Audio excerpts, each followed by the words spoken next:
Hi అండి. Mister యారగన్ husband part 38. అతన్ని చూసిన హేమ ఆనందంగా ఆయుష్ బాబు అరే అని పిలిచింది. హేమను చూసి చిరునవ్వుతో అత్తయ్య ఎలా ఉన్నారు అని అడిగిన ఆయుష్ లోపలికి రాకుండా గుమ్మం దగ్గర నిలబడ్డాడు. అది గమనించిన హేమ ఏమయ్యా లోపలికి రాకుండా అక్కడే నిలబడి ఏం ఆలోచిస్తున్నావు, రా రా లోపలికి రా అంటూ అతని చెయ్యి పట్టుకుని లోపలికి తీసుకొచ్చింది. ఎలా ఉన్నావు, ఇంట్లో అందరూ బాగున్నారా అని అడుగుతూ ఇక ఆశ ఆయుష్ కి ఒక గ్లాస్ జ్యూస్ తీసుకురా అని అంది. కానీ ఆమె మాటలేవి అతని చెవిలో పడలేదు. ఇంటినంతా తన అక్క కోసం వెతుకుతూ చుట్టూ చూస్తూనే ఉన్నాడు. అది గమనించిన ఏమా అతని పక్కన కూర్చొని నిజంగా నువ్వు మా ఆయుష్వేనా అని ఆశ్చర్యంగా అడిగింది. అయ్యో అత్తయ్య అదేం ప్రశ్న అని ఆయుష్ నవ్వాడు.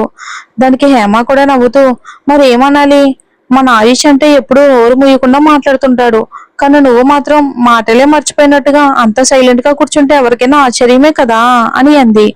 ఆమె మాటలకు చిరునవ్వు నవ్విన ఆయుష్ అలా ఏమీ కాదు అత్తయ్య, అక్క ఎక్కడుందా అని చూస్తున్నాను అని అన్నాడు. అతని ఆతృత అర్థం చేసుకున్న హేమ ఆరోహి తన గదిలో ఉంది, నువ్వు వెళ్ళి మాట్లాడుకుంటూ ఉండు, నేను అక్కడికే జ్యూస్ పంపిస్తాను అంటూ వంటగది వైపుకి వెళ్ళింది. తన అక్కను చూసేందుకు అనుమతి దొరికిందంటే చాలు ఆయుష్ ఇంకొక్కసారిగా ఆరోహి గది వైపుకు పరిగెత్తేశాడు. కానీ అలా వెళ్తూ ఉండగా నిత్య గది నుంచి వినిపిస్తున్న మాటలు అతని అడుగులను ఆపేశాయి. ఫోన్లో ఎవరితోనో మాట్లాడుతున్న నిత్య ఈ రోజు తను చేసిన పని, ఆరోహి చెయ్యి కాలిన విషయం, అర్జున్ తనతో ఎలా ప్రవర్తించాడో అన్ని చెప్తుంది. ఆమె మాటలని ఆయుష్ చెవిలో పడ్డాయి. అదంతా విన్న అతనికి తన అక్క చెయ్యి కాల్చిన ఆ అమ్మాయి ముఖాన్ని కాల్చేయాలంత కోపం వచ్చింది. ఇక కోపాన్ని అదుపులో పెట్టుకుని వెంటనే ఆరోహి గదిలోకి వెళ్ళాడు. అక్కడ నిద్ర లేచి ఒంటరిగా ఆలోచిస్తూ కూర్చున్న ఆరోహి కనిపించింది. ఇక ఆమె దగ్గరికి వెళ్లి ఆరు అని పిలిచాడు. ఆ గొంతు వినగానే ఆరోహి తలెత్తి చూసింది. చెప్పకుండా వచ్చిన తన తమ్ముణ్ణి చూసి ఆశ్చర్యంతో పాటు ఆనందం కూడా కలిగింది. అరే ఆయు, నువ్వా, ఇక్కడికి ఎలా వచ్చావు అంటూ లేవబోయింది.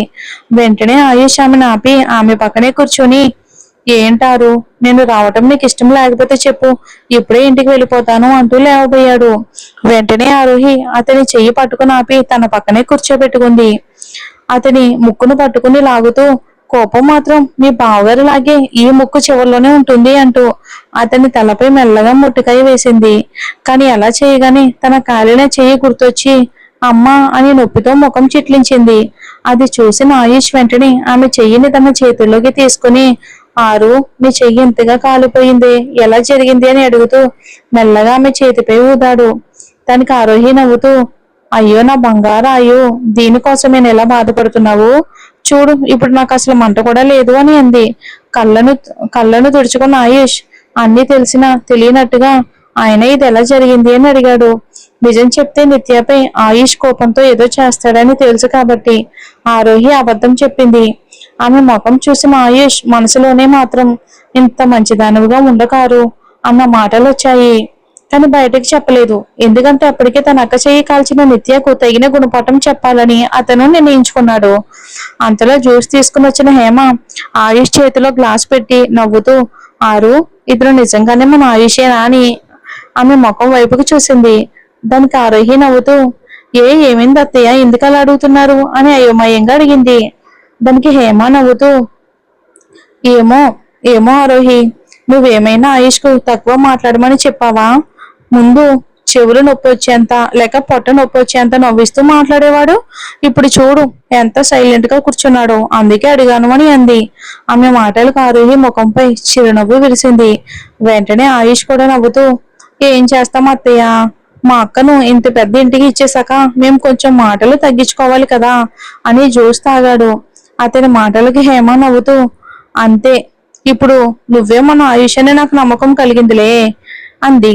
కొద్దిసేపటికి తర్వాత ఆరోహి లేస్తూ అమ్మా నేను వెళ్ళి ఆయుష్ కి భోజనం రెడీ చేస్తాను అని అనగానే హేమ వెంటనే ఆమెను ఆపేసింది.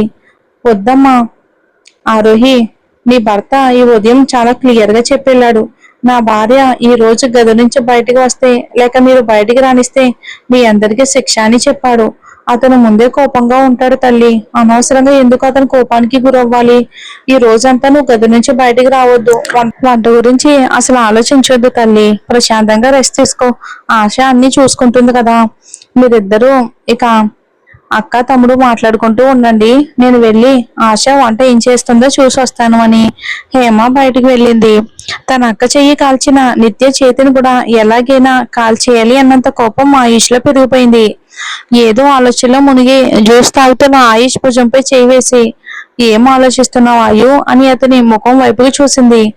ఇక ఆరోహి, ఏమీ లేదారు, అలా ఊరికే. ఆరు, నాకు భోజనం అవసరం లేదు, నేను ఇంట్లో చెప్పి రాలేదు, నాన్న ఇంటికి రాకముందే నేను ఇంటికి వెళ్ళాలి అని అన్నాడు. దానికి ఆరు నవ్వుతూ, అదేం రా, నేను ఒక్కడనే స్కూల్కి వెళ్తాను అని చెప్పి స్కూల్కి వెళ్లకుండా మరి ఇలా తిరుగుతున్నావా? నేను నాన్నకి చెప్పేస్తారా నీ గురించి? ఒక్కడివే ఇలా ఎక్కడికైనా తిరగడానికి నువ్వేమైనా చాలా పెద్దవాడవా ఏంటి అంటూ కోపంగా అతని ముఖం వైపుకు చూసింది. ఇక వెంటనే ఆయుష్, పెద్ద నమస్కారం తల్లి నీకు. నువ్వు మాట్లాడుతున్న తీరు చూస్తుంటే నేనేమో ఏదో అమ్మాయిని తీసుకుని సినిమాకి లేదా మాల్కి తిరుగుతున్నట్లుంది. ఏదో నిన్ను చూడాలని వచ్చాను, ఇప్పుడు నాకే క్లాస్ తీసుకుంటున్నావా? సరే, ఇక నుంచి మీ ఇంటికి రానులే అంటూ కోపంగా లేచాడు. వెంటనే ఆరోహి అతని చేతిని పట్టుకుని ఆపి, ఇది మాత్రం నీకు బాగా వచ్చు, ఏదైనా అంటే వెంటనే కోపంతో ముఖం బిగించేస్తావు అని నవ్వుతూ అంది. ముందురా భోజనం చేయి, తర్వాత కావాలంటే మీ బావగారు నిన్ను ఇంటి దగ్గర దింపేస్తారు అంటూ అతని చేయి పట్టుకుని కిందకి తీసుకొచ్చింది. అందరూ కలిసి భోజనానికి కూర్చున్నప్పుడు నిత్య కూడా డైనింగ్ టేబుల్ దగ్గర కూర్చుంది. ఎదురుగా కూర్చున్న ఆయుష్ ను చూడగానే ఆమెకు కోపం మరింత పెరిగింది. ఓ, ఈ దరిద్రుడు కూడా వచ్చాడా? ఏమో, తన అక్క చెయ్యి పూర్తిగా కాలిపోయిందని వచ్చి ఉండాలి. ఇక ఆ రోజు ఎంత ఎగిరి పడుతున్నాడు. ఈ రోజు ఒక్క మాటైనా అతని నోటి నుంచి రానివ్వు. ఈ నిత్యను ఎదిరిస్తే ఏమవుతుందో మీ అక్క పరిస్థితి చూసి తెలుసుకో అని చెప్తాను అని మనసులోనే అనుకుంటూ అతని వైపుకి చూసింది. ఆయుష్ కూడా ఆమెను కాల్చేసేలా కోపంగా చూస్తున్నాడు. ఆయుష్ చూపు నిత్య పైనే ఉందని గమనించిన ఆరు తన తమ్ముడు కోపం తెలిసి అతని చేతిపై తన చెయ్యి పెట్టి, ఏం ఆలోచిస్తున్నావు ఆయు, ముందు భోజనం చెయ్యి అని అంది. ఇక వెంటనే తేరుకున్న ఆయుష్ తన చూపును మార్చుకుని తల వంచి నిశ్శబ్దంగా భోజనం చేశాడు. త్వరగా భోజనం ముగించిన ఆయుష్, అత్తయ్య నాకు కొంచెం వేడినీళ్లు దొరుకుతాయా అని హేమ వైపుకి చూశాడు. ఇక వెంటనే నవ్వుతూ, అత్తయ్య నాకు భోజనం అయ్యాక వేడినీళ్ళు తాగి అలవాటు అని అన్నాడు. దానికి హేమ నవ్వుతూ, తాగుతావు కదా బాబు, దీనికి ఎంత సంకోచం ఎందుకు అని చెప్పి తానే వంటగదికి వెళ్ళి వేడినీళ్లు తీసుకురావడానికి వెళ్ళింది. ఆయుష్ వేడి నీళ్ళు అడగడం చూసి ఆరుకి ఆశ్చర్యం వేసింది. ఎంతటి జ్వరం వచ్చినా ఒక్కరోజు కూడా వేడి నీళ్లు తాగని ఆయుష్ ఈ రోజు తను వేడి నీళ్ళు అడగడం ఆమెకు చాలా విచిత్రంగా. ఇక తన పని తను చేసుకుంటూ భోజనం ముగించుకుని బయటికి వెళ్ళిన నిత్యాన్ని గమనించిన ఆయుష్ ఇక హేమతో నవ్వుతూ భోజనం చేస్తున్న ఆరోహిని చూసి నెమ్మదిగా లేచాడు. ఇక వంటగదికి వెళ్ళి, ఆశమ్మ నాకు ఆ వేడి నీళ్లు గ్లాస్ ఇవ్వండి అని అడిగి తీసుకుని తను బయటకు వచ్చాడు. ఫోన్ చేతిలో పట్టుకుని కాలు మీద కాలు వేసుకుని కూర్చున్న నిత్యకి ఎదురుగా ఆయుష్ కూడా అలాగే కాలు మీద కాలు వేసుకుని కూర్చుని ఆమె ముఖం వైపుకి చూశాడు.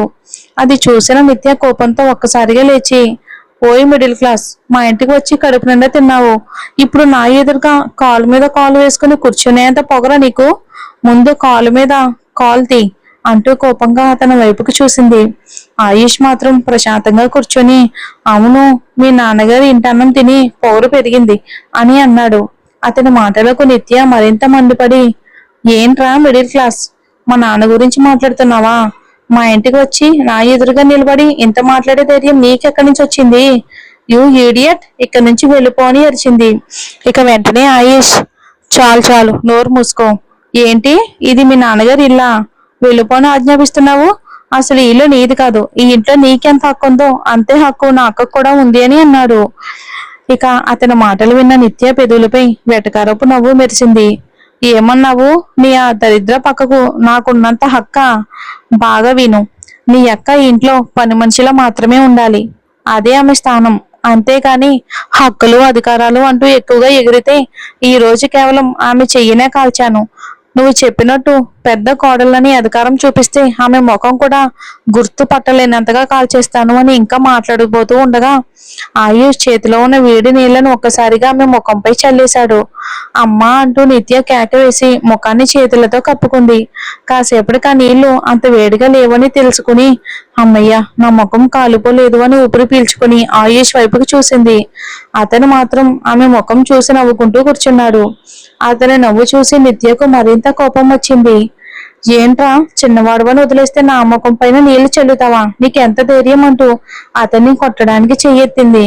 వెంటనే ఆయు నవ్వుతూ, "హ్మ్, నీకు ఒక్కదానికి చెయ్యెత్తడం వచ్చనుకున్నావా? నాకు చేతులున్నాయి, కానీ నాలాంటి చిన్నవాడితో కొట్టించుకుంటే నీ పరువే పోతుంది కదా" అని అన్నాడు.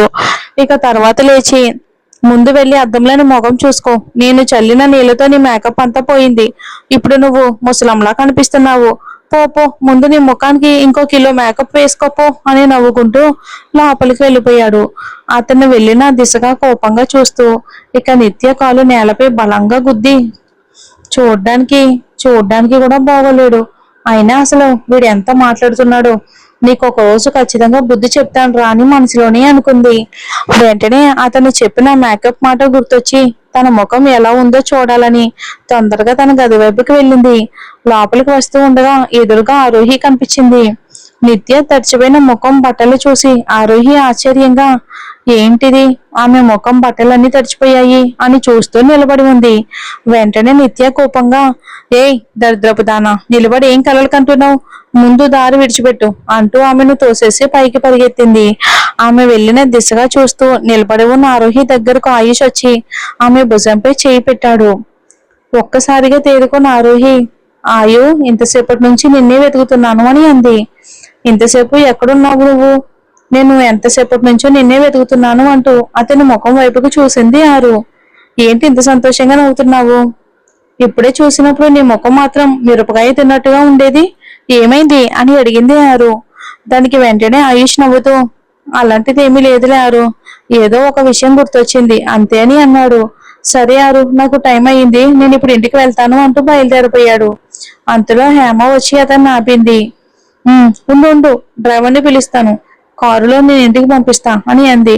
తర్వాత ఆరోహి వైపుకు తిరిగి, ఆరు, అజ్జు వచ్చే సమయం అయింది, నువ్వు ముందు నీ గదికి వెళ్ళిపో, తర్వాత నా భార్యతో పనులు చేయిస్తున్నారని మమ్మల్ని మళ్ళీ మందలిస్తే ఎందుకు అంటూ నవ్వింది. సరే అత్తమ్మ సరే అని ఆరోహి సిగ్గుతో నవ్వింది. ఇక అర్జున్ పేరు వినగానే ఆమె ముఖం మరింత సిగ్గుతో ఎర్రబడిపోయింది. మరి చూద్దాం ఏం జరుగుతుందో.